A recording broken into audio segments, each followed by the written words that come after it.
I'm here to tell you a little bit about myself and how Catalyst got started and how you can be the catalyst for hope.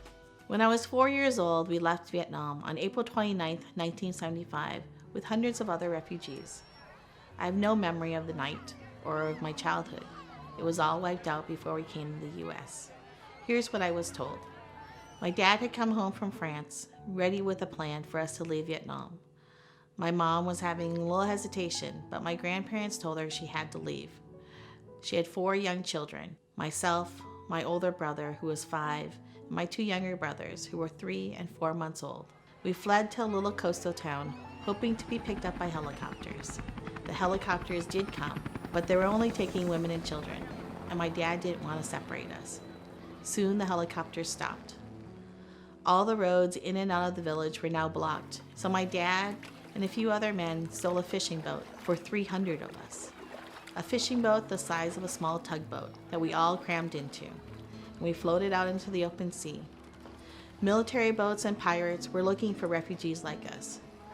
We sat still in our own little corner. Luckily, my mom was nursing my youngest brother, so we used her breast milk as our only source of food. We were finally picked up by a freighter from the Philippines and brought to a refugee camp in Manila. We stayed there until October of 1975, when we were sponsored to come to the United States to a refugee camp in Pennsylvania. In November of 1975, we landed in Minneapolis. 23 years later, to the day, I would return back to Vietnam to adopt my children. When we adopted the girls, they were 9 months old, and our life changed forever. They were placed in our arms, and we thought our life was complete. But little did we know, 6 months later, Catalyst Foundation would start, and that's when things really changed. I knew I wanted to help the children that we couldn't adopt, but I had no idea how to run a nonprofit organization. So I started very small. I collected some money for formula and diapers, and collected some clothes and sent it to Vietnam. That seemed simple enough. I could help the kids in the orphanage. I couldn't turn my back on the kids. I couldn't turn my back on my motherland, the heritage, the culture, none of that. Catalyst started with a funny little name. It was a combination of my children's names, Cassidy and Natalie. But it was really what the definition was that really inspired me, bringing 2 things together to ignite and spark change. So we started very small in the orphanages. 5 years later, I watched a news show on brothels in Cambodia. What surprised me was that the children in the brothels weren't Cambodians. They were small Vietnamese children. And I thought, that could be my daughters. That could be me. So we shifted our focus to not only helping the children in the orphanages, but to helping women and girls that were living on the streets and at risk of being trafficked. We were going to make a difference in their lives. I know how lucky I am to have this amazing opportunity. I'm a regular mom, running to activities, doing laundry, having household chores, but my life does not compare to those women and children that really need help. Those that are living below the poverty line, those that are living in war-torn countries, those that are in danger every day. We have grown and changed over the last 15 years, but Catalyst Foundation remains true to what we believe. We believe in hope. Many people have asked me, why this girl? Why this family? Why this country? Will it really matter?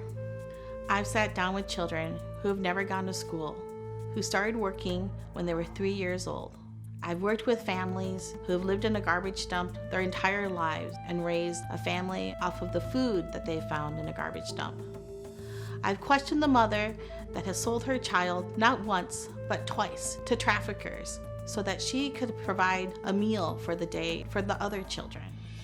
This is why I choose to spend my life working for communities and individuals that don't have a voice.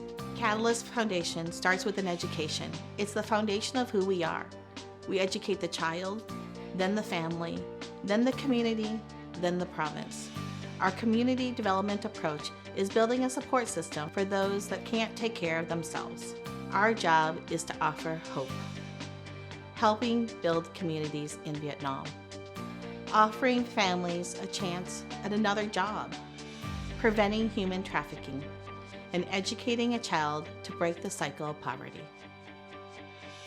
It might be easier to walk away and give up, but if we do, what happens to that generation that just wanted a chance? What would happen if we would just give a child a little bit of hope in a backpack? How could I tell my children that the reason they were left in an orphanage was because of poverty, and then not do anything about it. So really, what is easier? That depends on what's inside of you, me, and all of us. What is your relationship with humanity? What do you find excusable? I can't give up, and I won't. I don't expect anything in return from those that we serve. I firmly believe that you should do good for the sake of doing good. I believe that all people deserve the same blessings that we all have. I believe that every girl deserves a life full of dignity and pride. I work hard so that parents can raise their children in a loving, safe environment. I used to think that I could do it alone, but the power of we can make a difference sounds much better. I know that we are all the catalyst for hope.